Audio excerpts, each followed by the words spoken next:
Un dimanche en Provence, organisé par l'APPH, Association pour la protection du patrimoine et de l'histoire. Le matin, à Poète-Laval, puis, après le repas, à Dieu-le-Fit. Gilbert Herlot, président de l'association, présente d'abord cette deuxième partie de la journée. C'est un petit village, un coin de pays charmant, je dirais où il fait bon vivre, où les gens, semble-t-il, sont accueillants, puisqu'ils ont quand même accueilli des Juifs pendant la Deuxième Guerre mondiale, avec presque un tiers de la population en réfugiés. Eh bien, il n'y a eu, dans ces villages, aucune dénonciation. L'industrie locale la plus vieille, c'est la poterie, le travail de l'argile. Et il y a beaucoup maintenant de métiers d'art et d'artistes qui... Voyons un peu la matinée, où il y aura un peu de marche à pied pour atteindre le lieu des visites à Poète-Laval. Alors, Poète-Laval, par contre, c'est un village où la circulation est interdite, c'est-à-dire que le car devra se garer à l'entrée du village, et puis nous serons pris en charge par une visite guidée. Un arrêt de courte durée, histoire de changer de chauffeur, et maintenant, plus d'arrêt jusqu'à Poète-Laval, c'est promis.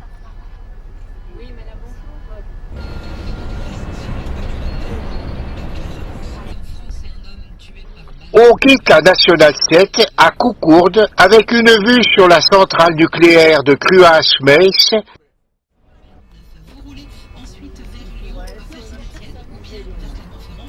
À l'arrivée, et grâce au conseil d'un aimable promeneur, l'exercice physique s'avère moins difficile que prévu, car au lieu de la route indiquée qu'il nous aurait fallu prendre à pied, le bus peut emprunter une autre petite route pour s'approcher plus près du village situé, vous l'aurez deviné, sur un point haut.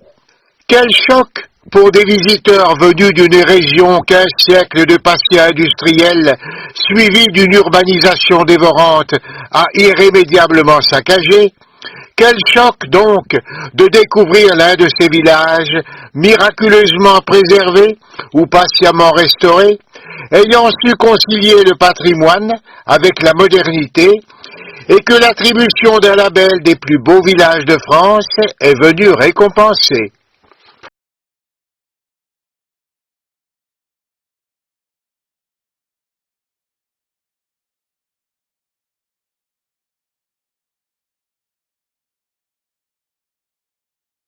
On passe devant le cimetière, et c'est l'occasion de rappeler que catholiques et protestants ne furent pas toujours enterrés côte à côte, l'abolition de l'édit de Nantes étant passée par là. Mais à Dieu-le-Fit, il y a aussi une séparation dans la longueur. Je dis de Nantes, hein, qui a fait que les protestants ne pouvaient plus être enterrés dans les cimetières. Notre guide nous invite tout d'abord à un petit plongeon dans le temps, mais rien à voir avec la théorie de la relativité, rassurez-vous. Et il faut vous considérer au XIIIe siècle actuellement, aujourd'hui on est là, hein. On n'est plus en 2018, on est dans le XIIIe. Date de construction du donjon et de l'enceinte qui est autour, vous voyez, et de la chapelle Saint-Jean de Jérusalem. On va faire connaissance des chevaliers de Saint-Jean de Jérusalem qui sont à l'époque en Palestine. Et cette confrérie, cette organisation servait surtout à l'intendance, si vous voulez. Hein. Là-bas, sur place, ils s'occupaient des blessés, des gens qui arrivaient pour se battre, d'autres pour repartir. Sur place, là-bas, il y avait des Templiers, eux, qui représentaient la partie combattante. Hein. Donc les hospitaliers, eux, c'était le contraire. Donc ces gens-là ont essaimé en Europe et ils ont choisi cet endroit de Poète-Laval. Donc Poète-Laval, d'où vient le nom de Poète-Laval? Poète, c'est une petite colline, Laval, la vallée. Ils ont construit cette commanderie. Pourquoi ici? Il s'avérait que cette commanderie, elle dépend de Saint-Gilles, qui se trouve dans le Gard. Et à Saint-Gilles, on pouvait embarquer et débarquer pour aller en bateau là-bas. Donc on va donc rentrer à l'intérieur.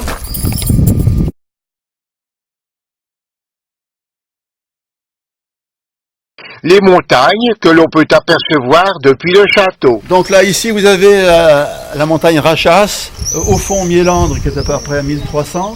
La montagne la plus loin, là-bas, c'est Angèle, qui est à 1500. D'abord, au rez-de-chaussée, une salle où se côtoient maintenant des expositions modernes et quelques pièces provenant de fouilles. Dans le cimetière qui est à côté, il y avait une chapelle qui a été démolie après l'édit de Nantes, qui a été démolie par les protestants. Et on a les fouilles qui ont été faites, on a retrouvé dans cette chapelle, vous voyez, tous ces petits chapiteaux qui sont là, qu'on a retrouvés dans le cimetière à côté. Et on a trouvé cette grosse pierre qu'on a mis là, et on ne sait pas ce que c'est. On penche pour un des fonds baptismaux. L'objet est creux et s'apparente à une demi-vasque, ce qui accréditerait cette hypothèse.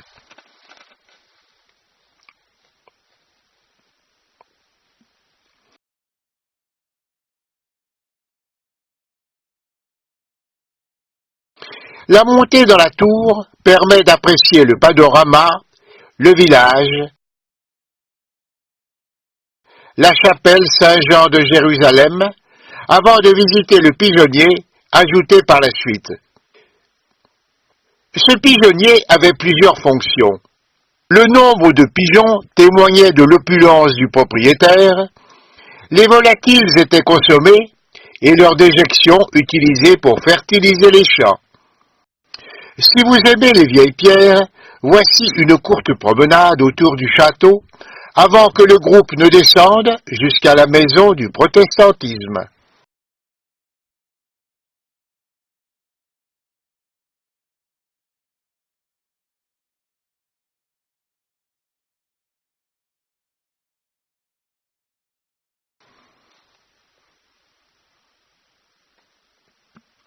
Ce lieu, aujourd'hui musée et temple du village, devint maison commune au XIVe siècle et, comme il est indiqué sur un mur du château, c'est aux chevaliers de Malte qu'appartenait cette maison.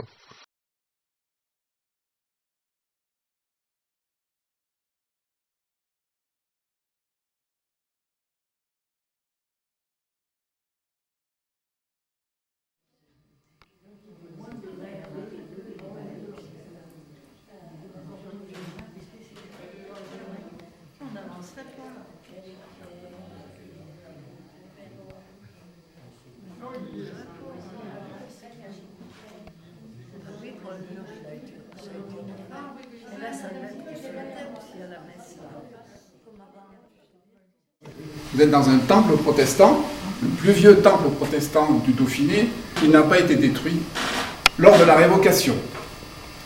Donc vous savez que ce bâtiment est vieux. Il date de l'époque où le château, la cité médiévale appartenait à l'ordre des Hospitaliers de Saint-Jean de Jérusalem, qui prendra après le nom, pour une partie, de l'ordre des Chevaliers de Malte. On revisite un peu l'histoire du protestantisme en apprenant que ce furent certains moines catholiques qui se montrèrent sensibles aux thèses de la Réforme et participèrent à son expansion. Que le protestantisme est arrivé ici, les idées de la Réforme sont arrivées ici, sous l'influence de prêcheurs dominicains, franciscains. Après le rappel des fondements du dogme protestant, ce sont les conséquences de la révocation de l'édit de Nantes, le départ des protestants, d'abord dans des régions acquises au protestantisme, puis l'exode et la diaspora qui a subsisté jusqu'à nos jours. Et ces gens-là, ils vont partir, d'abord pendant quelques années vers Orange. Orange appartenait au prince d'Orange qui était protestant. Dans les vitrines du temple, les psautiers, les lampes du désert, rappellent des assemblées clandestines.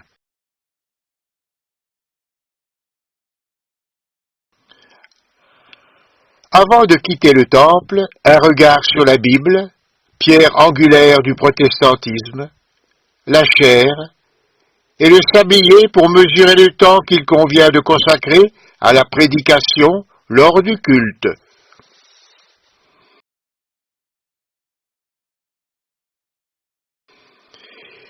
Il restait encore à visiter au rez-de-chaussée la salle du musée et à l'étage l'exposition. Mais c'est hélas déjà l'heure de gagner le restaurant. Quelques images des ruelles, et l'on prend la route jusqu'à Dieulefit. Le caméraman va profiter de la pause de midi pour découvrir Dieulefit à pied, tandis que le groupe s'apprête à goûter la cuisine provençale. La rue des mauvais payeurs, surplombant la rue des Raymonds, et l'on rejoint la place Châteauras.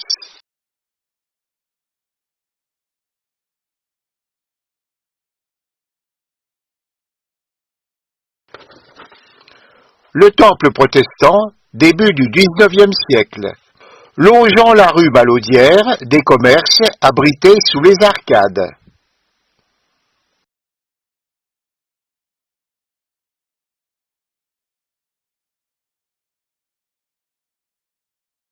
Le pont sur le Jabron. La rivière prend sa source à Compe, située à quelques kilomètres de Dieulefit, et rejoint le Rhône à Montélimar. En ce moment, au bord de la rivière, une exposition sur la création artistique autour d'une fleur régionale. Plus prosaïque, de l'autre côté du pont, on descend dans un ancien lavoir.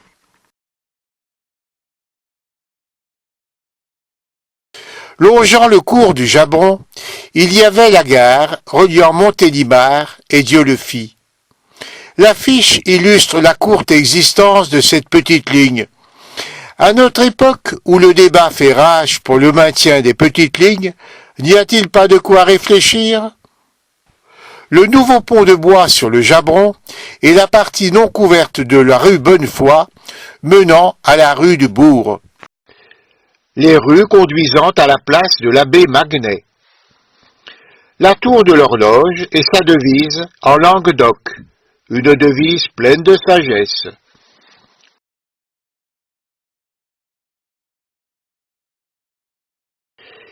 L'église Saint-Roch, XVIIe siècle, avant que l'édit de tolérance ne marque en 1787 les prémices du retour à une approche plus mesurée de la pratique religieuse, et vers un œcuménisme depuis longtemps de mise à Dieulefit. Ici, en effet, les communautés catholiques et protestantes se réunissent et préparent en commun les fêtes, Noël et Semaine Sainte, alternativement à l'église et au temple.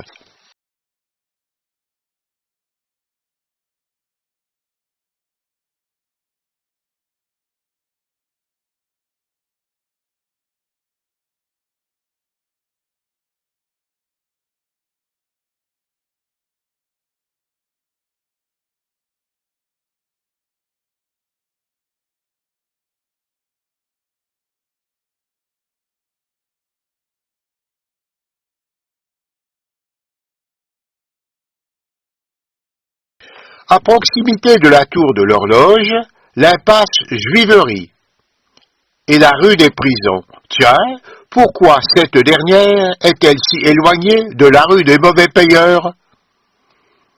Et ce qui fut autrefois une rue.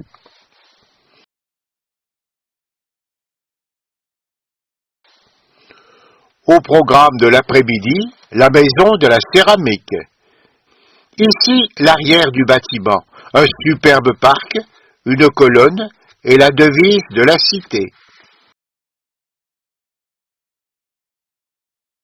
Avant de commencer la visite, le groupe a décidé de prendre l'air quelques minutes autour d'un café.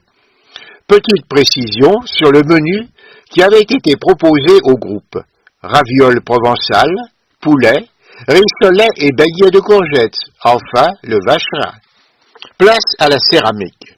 D'abord, l'histoire du bâtiment avant sa destination actuelle. C'était racheté par la caisse d'épargne. C'était la caisse d'épargne de l'Écureur qui était là. Puis la ville acheta les locaux et leur donna leurs fonctions avec la volonté d'attirer de nouveaux potiers à Dieulefit. En 1995, s'est ouvert surtout cet étage. Et puis en 2012-13, on a refait le musée à l'étage supérieur. Donc on peut voir ce qui se fabriquait à Dieulefit, surtout au XIXe siècle, bien qu'on ait des pièces très très anciennes qui datent des Romains. Et ici, ça a toujours été réservé à la céramique contemporaine.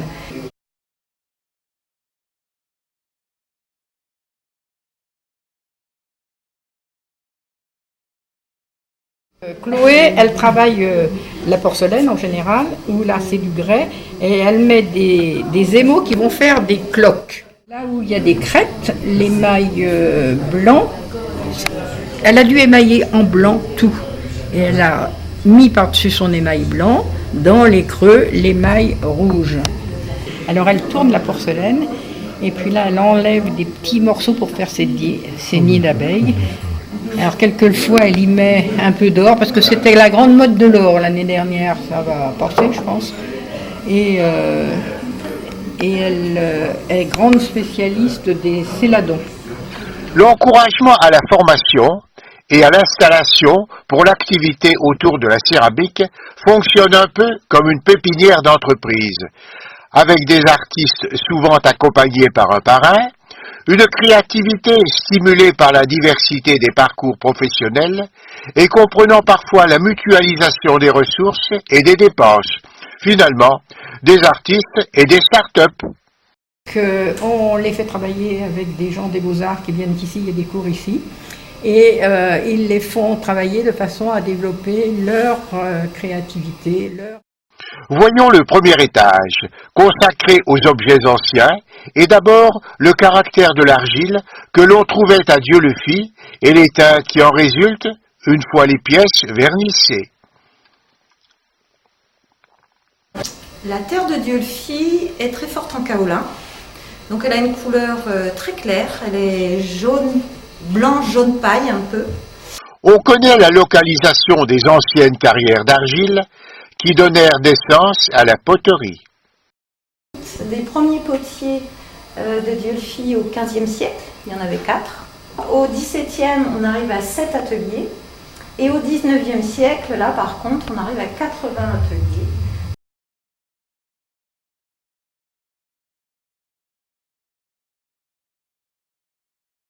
Un peu de technique avec les différentes étapes de la fabrication, un processus assez long. Le pot est tourné, donc on va tourner. On va laisser sécher un jour, 2 jours, ça dépend s'il fait beau ou pas. On va refaire un genre de glacis qui va révéler toute la... Donc il y a 2 cuissons. Donc avec toutes ces étapes, on arrive à 13 étapes, 13 jours. Et entre chaque jour, effectivement, il y a les temps de séchage de la terre.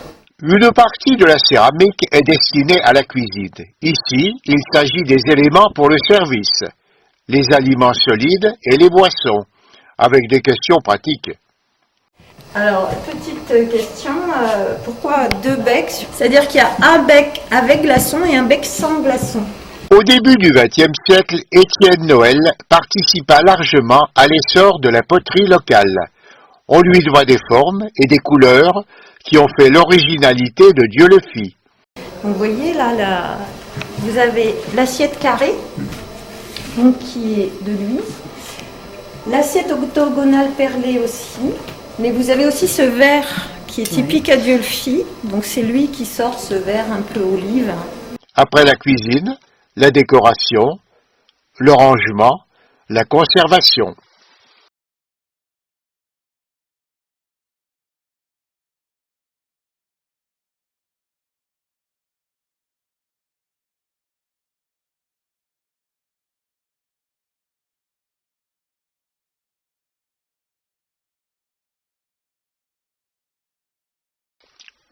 Déjà l'heure de partir, non sans un nouveau passage auprès des objets exposés au rez-de-chaussée, avant de quitter la maison de la céramique de Dieulefit.